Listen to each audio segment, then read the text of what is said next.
একদিন একটি ছোট্ট পিঁপড়া পানি খুঁজতে খুঁজতে নদীর ধারে চলে আসলো। সে পানি খেতে খেতে নদীতে পড়ে গেল।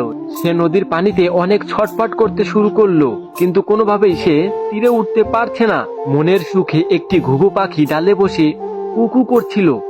হঠাৎ সে দেখতে পেল একটি পিঁপড়া পানিতে তলিয়ে যাচ্ছে। তখন সে বুদ্ধি করে একটি পাতা ছুঁড়ে মারলো।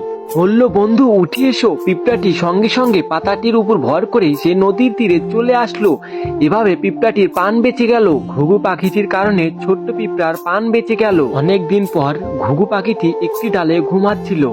হঠাৎ একটি শিকারী তাকে শিকার করতে চলে আসলো। ছোট্ট পিঁপড়াটি নদীর ধার থেকে সবকিছু দেখে ফেললো এবং শিকারীকে কামড় মারলো এবং বলল, বন্ধু তুমি পালাও। এদিকে শিকারী চিৎকার করতে লাগলো, ওদিকে পাখিটির ঘুম ভেঙে গেল এবং সে উড়ে পালালো। এভাবে পিঁপড়াটির কারণে ঘুঘুটির প্রাণ বেঁচে গেল। এভাবে দুজনের অনেক ভালো বন্ধুত্ব হয়ে গেল এবং তারা একসাথে থাকতে শুরু করলো।